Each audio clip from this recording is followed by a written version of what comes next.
Buenas noches, ¿cómo están? Espero que estén bien. Bueno, vamos a ir con el desarrollo de nuestras clases de Seminario 3 con el tema 2 que trata de los problemas de interpretación, ¿verdad? ¿Cuáles son los problemas que nos trae la interpretación de algunas normas?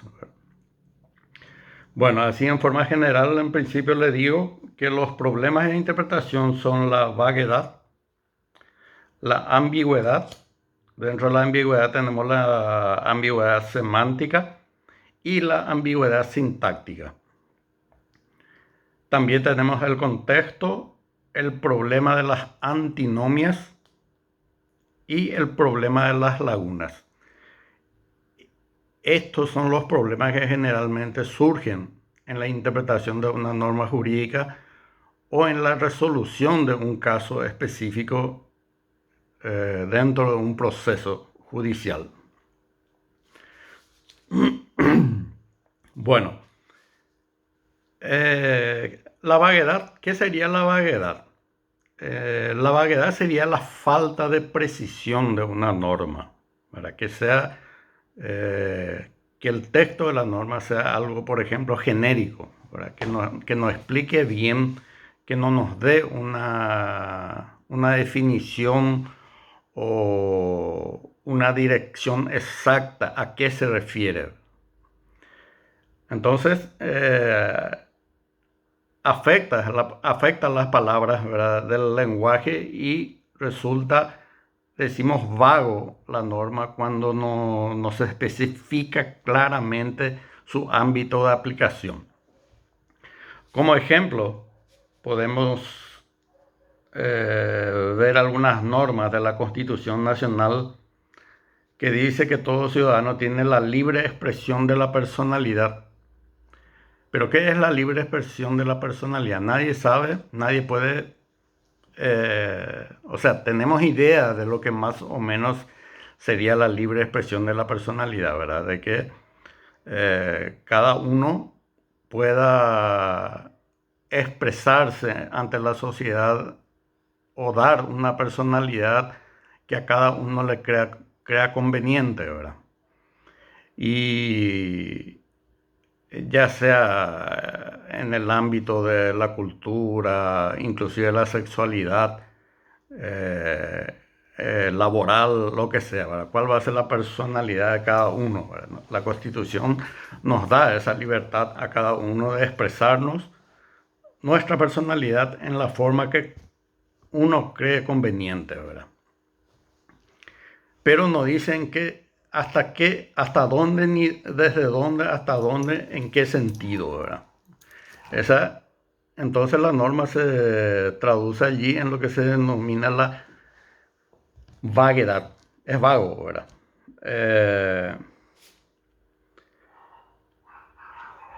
Muchos confunden, ¿verdad?, la libre expresión de la personalidad justamente porque es vaga la norma y con ello quieren violentar reglamentaciones o inclusive leyes en ciertos casos, ¿verdad? Un ejemplo clásico de esto es, por ejemplo, los alumnos de un colegio el varón, por ejemplo, que utiliza aros y la institución educativa prohíbe eso por reglamentación, ¿verdad? Y allí entran a manifestar que ellos tienen el derecho constitucional de la expresión de su personalidad, ¿verdad? Yo considero, ¿verdad?, de que la libre expresión de la personalidad no puede basarse en cuestiones como esta, ¿verdad? Que la libre expresión de la personalidad no tiene que violar las normas o reglamentos, ¿verdad? O si no, también va a ser un libertinaje, ¿verdad? Entonces, en el ejemplo que le di, por ejemplo, en las instituciones educativas que prohíben el uso de aro para los varones o el cabello largo, por ejemplo,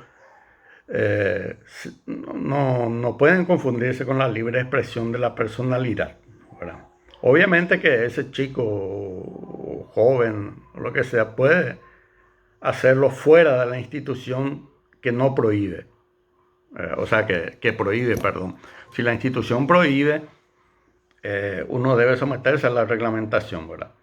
Y si quiere hacerlo fuera de la institución, puede hacerlo y expresar libremente su personalidad y no sé, cualquier otra situación que él pueda querer indicar, ¿verdad? Que es un derecho de él, ¿verdad?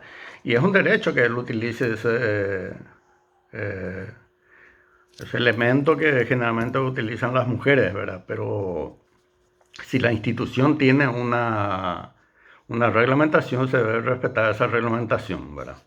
Porque considero que no puede afectar su personalidad en ese sentido, ¿verdad?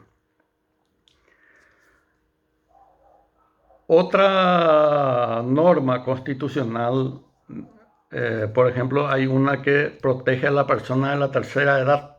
Dice que de la protección a las personas de tercera edad. ¿Cuándo es determinado que una persona ya entró dentro de la tercera edad? O sea, ¿a los cuántos años? No existe una norma que establezca eso. Entonces, eh, cuando se habla de tercera edad, más o menos pensamos en los adultos mayores o los viejitos, ¿verdad? Pero, ¿qué edad es específicamente o en qué edad se, se, se estaría incluyendo a este tipo de personas? Porque dentro de una ley no existe esa diferenciación, ¿verdad? Desde qué edad una persona es adulto mayor o tercera edad, como dice la Constitución Nacional, ¿verdad? Entonces, es una norma vaga, ¿verdad? Una normativa vaga porque no sabemos en qué caso específicamente se va a aplicar. O sea, el derecho específico de estas personas, desde cuándo comienza a nacer. Otra norma que tenía anotado yo por acá, el derecho a la intimidad de las personas. Dice, ¿hasta dónde? Tampoco se establece una barrera o una distinción de hasta dónde rige la intimidad de las personas, el derecho a la intimidad de las personas.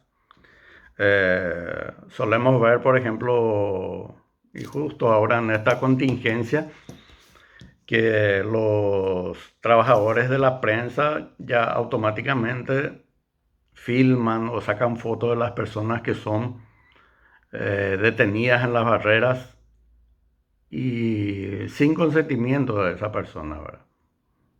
Entonces, ¿cómo? Obviamente que cuando alguien es filmado en una barrera y siendo controlado o soplando el aparato de Alcotest, muchos ya van a sacar sus propias conclusiones diciendo que ya esa persona está cometiendo una infracción, ¿verdad? Pero no es así.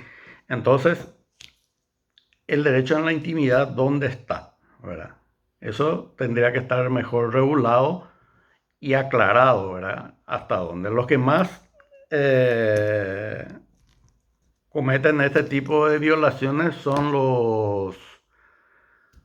digamos, los reporteros, los camareros, o camarógrafos, perdón, de las, de los canales de televisión o canales digitales, ¿verdad? Y así, ¿verdad? Existen muchas normas. Estas que yo les indiqué son normas de la Constitución Nacional, ¿verdad? Que desde arriba ya empezamos con la vaguedad porque no tenemos una precisión sobre muchas normas que nos rigen actualmente. En este caso sería conveniente, ¿verdad? Que la vaguedad de la norma constitucional se corrija, digamos, o se reglamente por una ley, ¿verdad? Una ley que reglamenta tal artículo de la Constitución Nacional en el cual se establece que se regula, por ejemplo, derechos de la persona de la tercera edad, y se establece en esa ley a partir de qué año una persona es considerada como persona de tercera edad. Así como el Código de la Niñez y la Adolescencia establece la diferencia entre niño, adolescente, a partir de qué edad, 13 años, 16 años, todo está bien previsto en ese caso, ¿verdad? Y la norma sobre la persona de la tercera edad en este caso no tiene reglamentación que pueda, hasta ahora al menos, ¿verdad? Que puedan darnos una claridad de que del ámbito de aplicación de esta norma cuando nos habla de tercera edad. Bueno, después tenemos, antes de cerrar el tema de la vaguedad, les puedo decir que es un predicado, es vago, siempre que la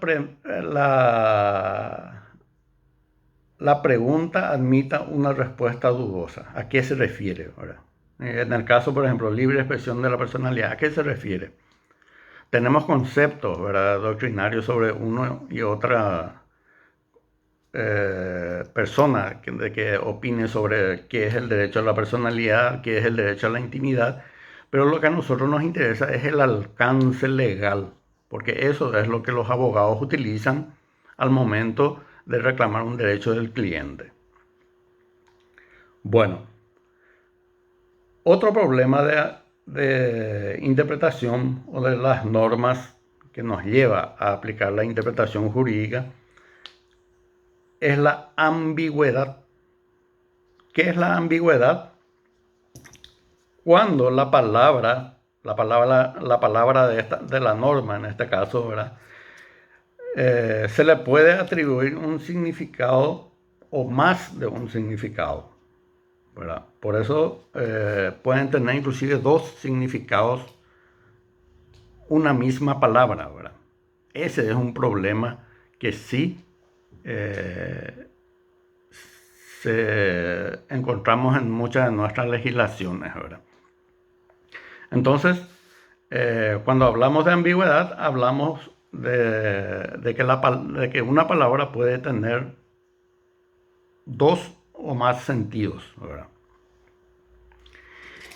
Y en ese contexto tenemos la ambigüedad semántica y la ambigüedad sintáctica. Bueno, cuando hablamos de semántica,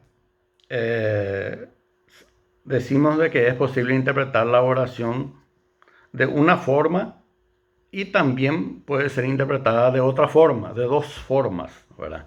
O sea, puede tener dos o inclusive más significados una oración. Dando un ejemplo, digamos, corriente, ¿verdad? No jurídico,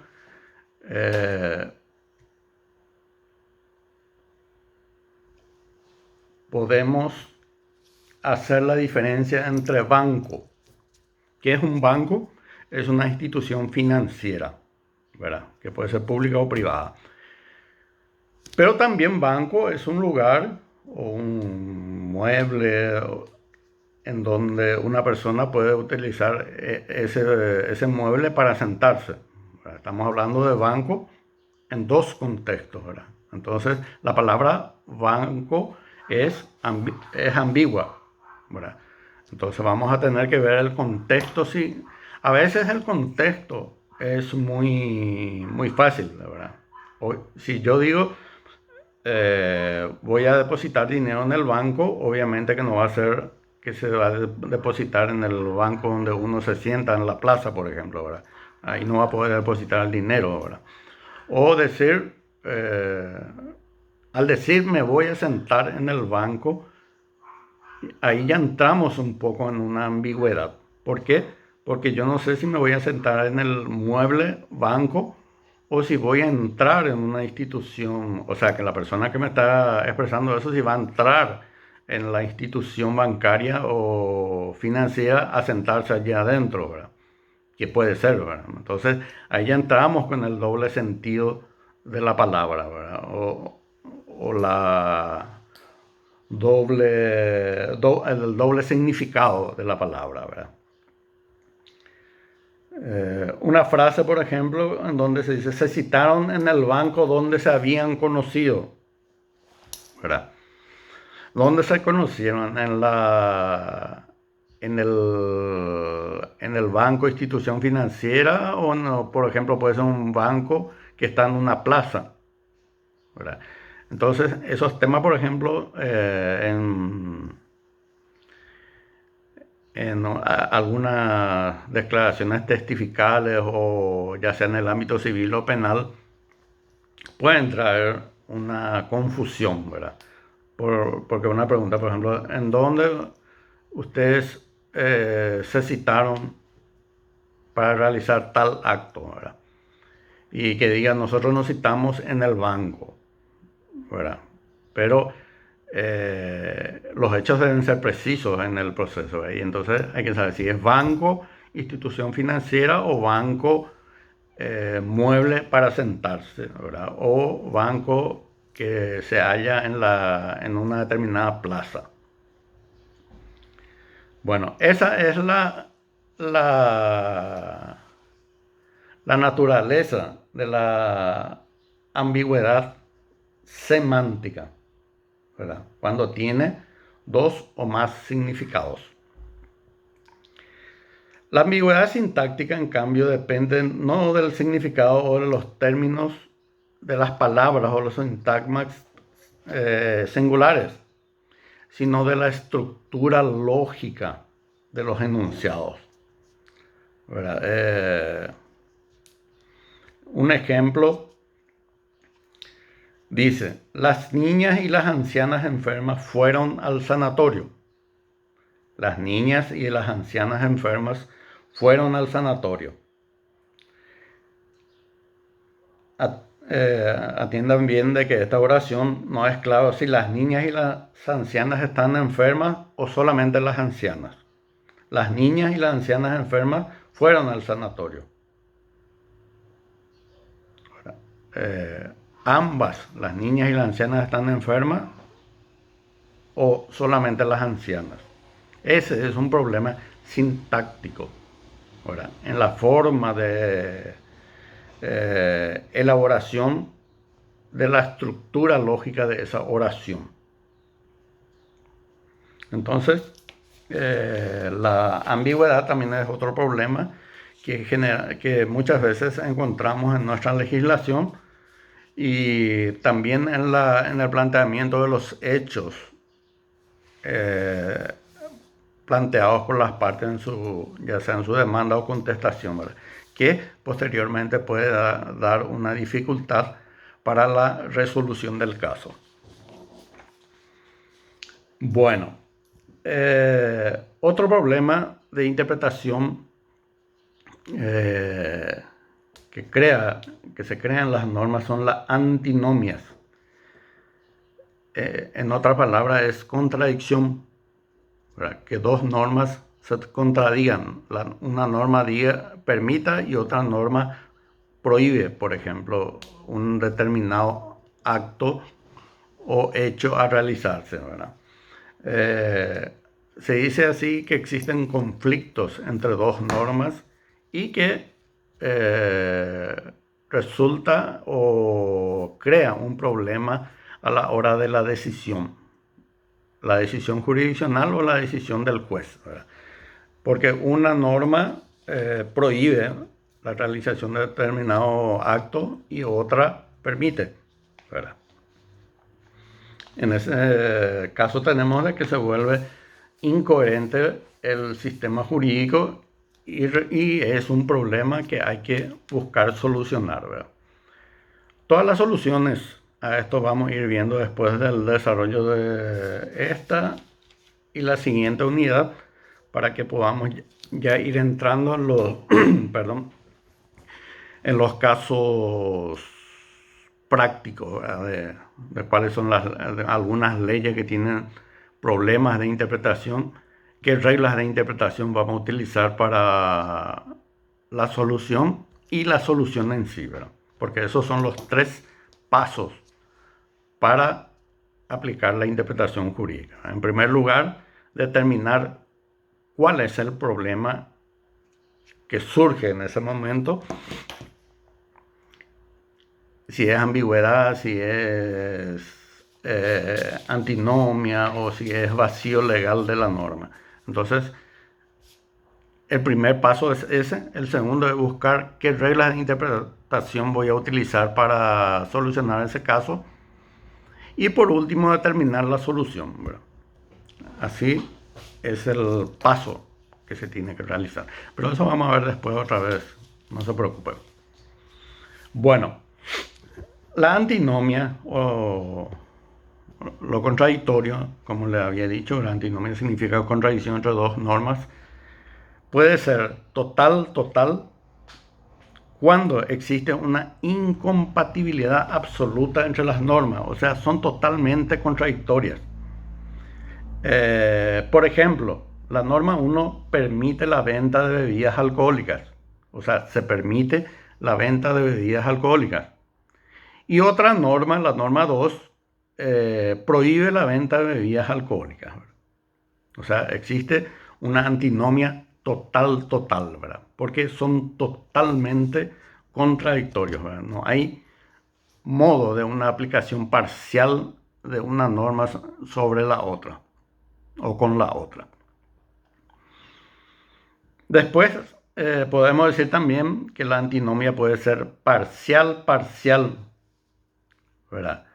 Que si bien existe una cierta contradicción de las normas que entran en conflicto, cada una de ellas tiene un ámbito de aplicación y allí se producen los conflictos, ¿verdad? Como ejemplo, tenemos que un joven que necesita transfusión de sangre para poder sobrevivir, ¿verdad? Porque necesita de la transfusión de sangre o de lo contrario puede perder la vida o va a perder la vida. Entonces, eh,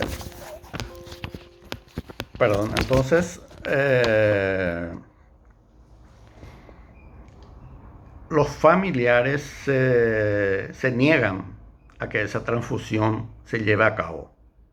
Hay una comunidad, Pueblo de Dios, creo que ellos y otras, eh, que por cuestiones religiosas dicen que no permiten que se realice eso, ¿verdad? Bueno, ese es un derecho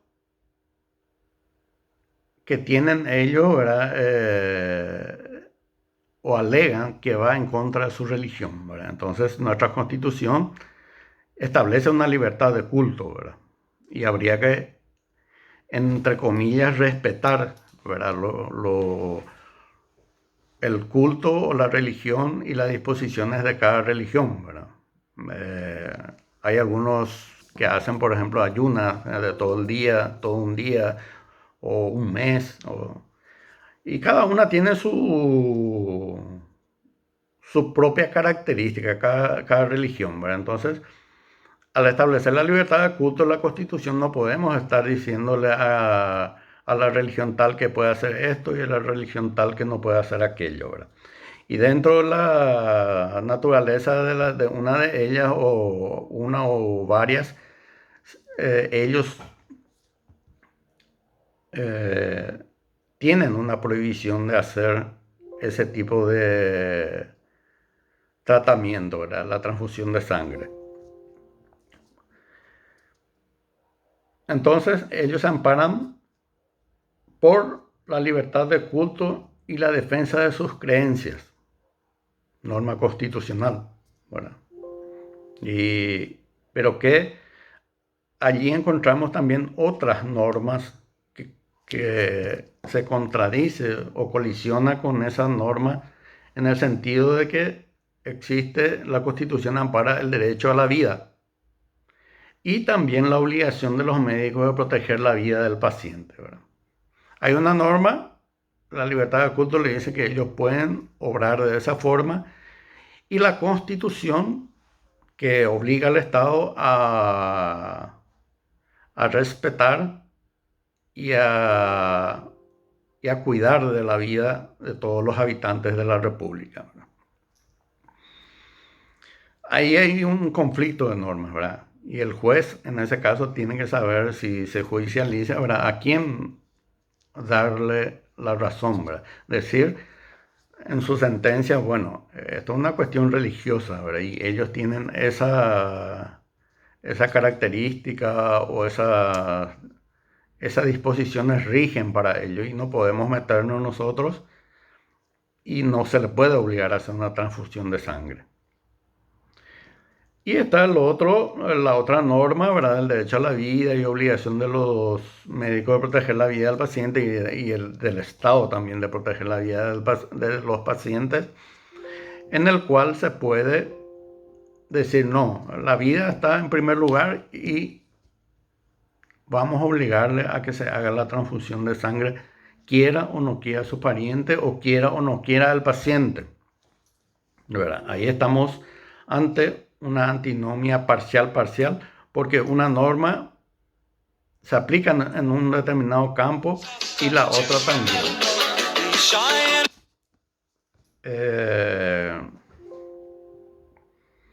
¿Cuál sería la solución o la norma aplicable en este caso, ¿verdad? Es la que decía el magistrado en este caso, ¿verdad?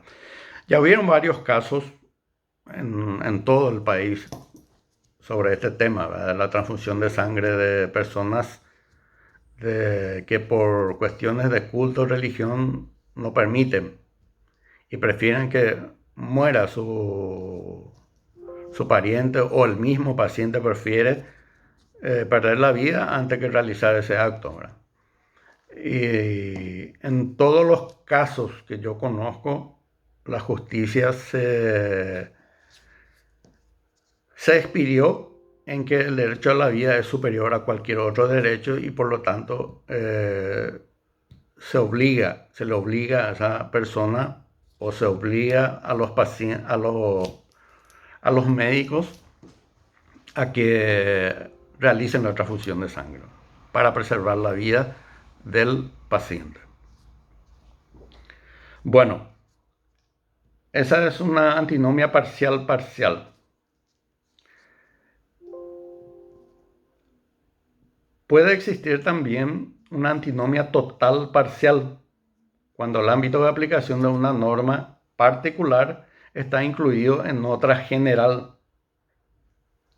Pero esta última tiene casos adicionales. Por ejemplo, la norma 1 se prohíbe el porte de armas de fuego. Hay una norma que prohíbe, ¿verdad?, la aportación de armas de fuego. Pero hay otra norma que permite el porte de armas para ciertos funcionarios públicos. Por ejemplo, la Policía Nacional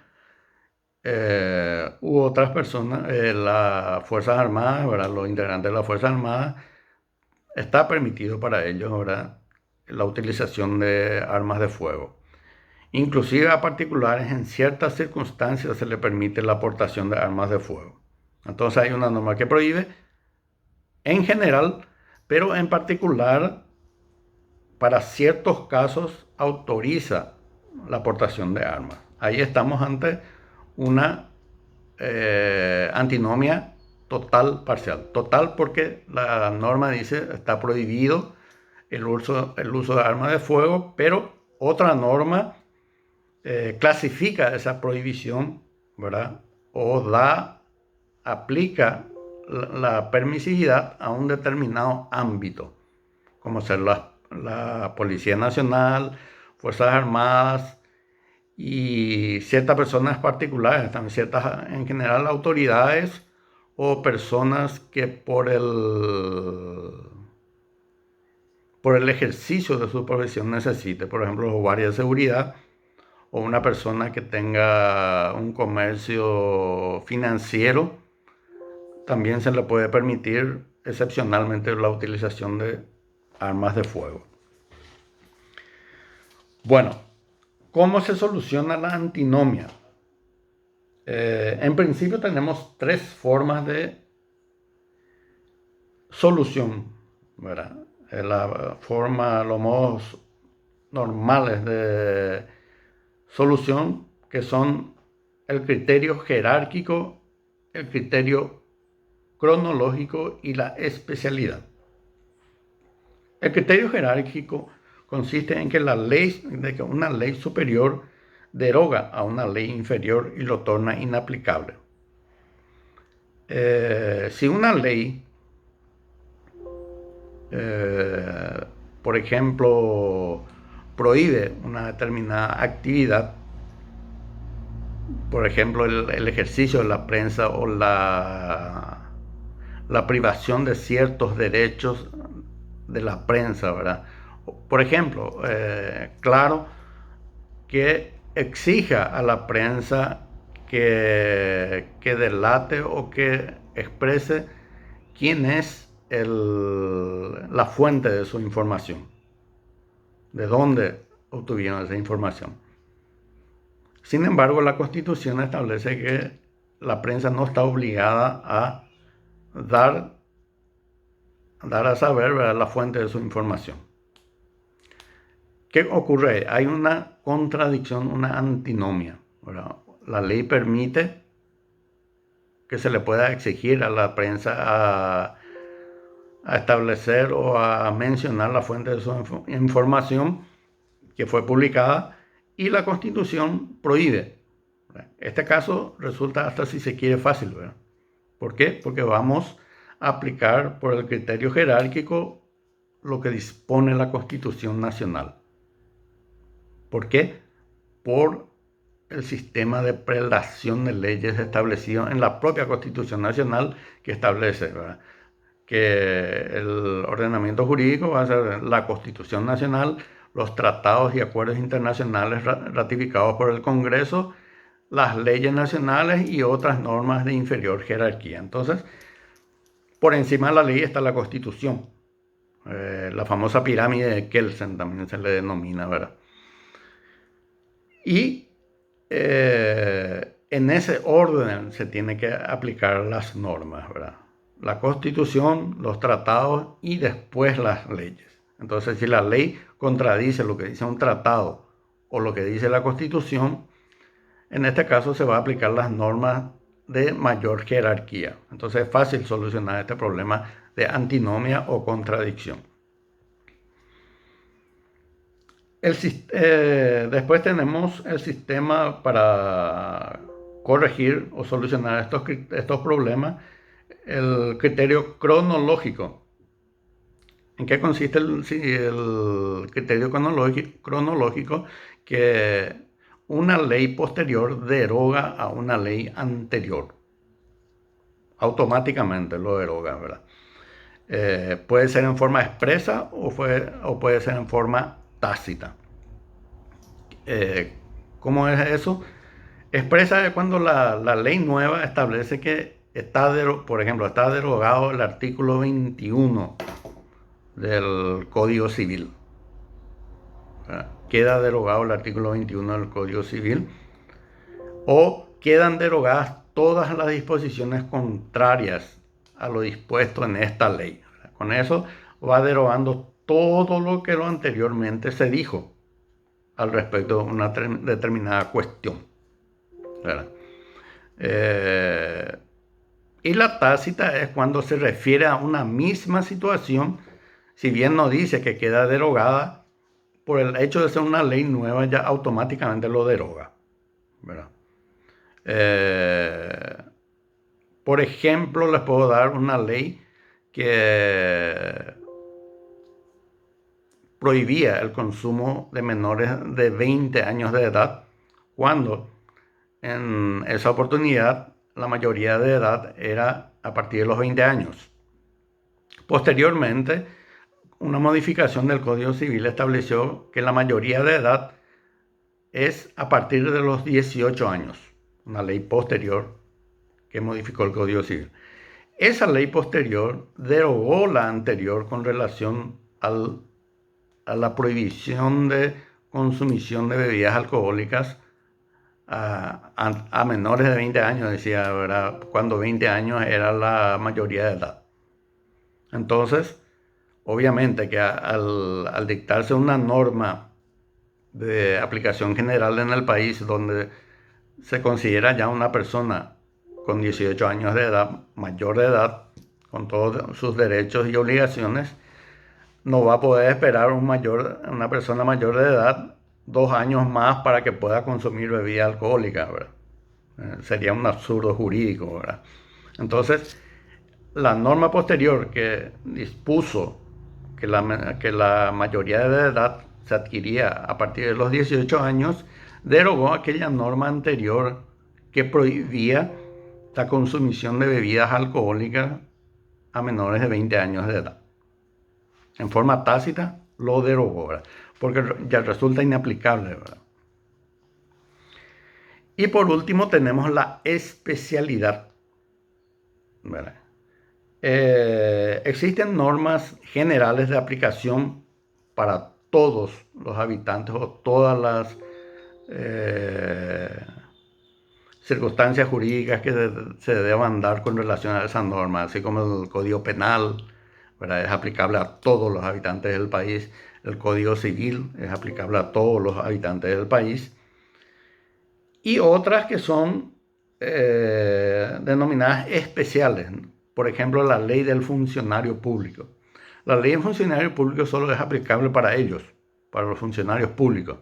No rige para todo el mundo, para varios de ustedes que, por ejemplo, no ejercen la función pública, entonces esa ley no rige para ustedes. Es una ley especial que no rige para ustedes. Ahora, el Código Civil sí rige para ustedes eventualmente cuando exista un conflicto de intereses o un problema judicial.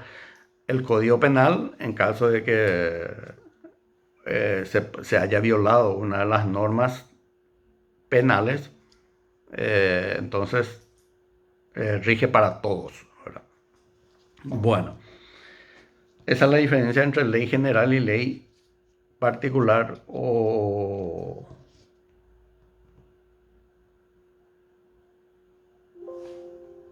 de especialidad, como se le llama ahora. Bueno, la regla en interpretación jurídica normal, digamos, es que una ley especial deroga a una ley general. Lo dispuesto en una ley especial deroga lo que está dispuesto en el mismo sentido o sobre una misma cuestión a lo que dispone una ley general.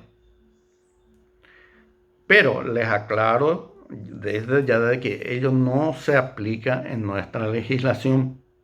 ¿Por qué? Porque el artículo 7 de nuestro Código Civil dispone que las disposiciones especiales no derogan a las generales ni estas a aquellas. O sea, la general tampoco deroga a la especial, salvo que se refieran a la misma materia para dejarla sin efecto explícita o implícitamente. O sea, se tiene que referir a la misma cuestión para que lo derogue. El mismo hecho regulador tiene que mencionarse, ya sea en una ley especial o en una ley general, para que derogue a la otra. No solo por ser una ley especial ya se va a derogar a la general. Tiene que tratarse de la misma cuestión.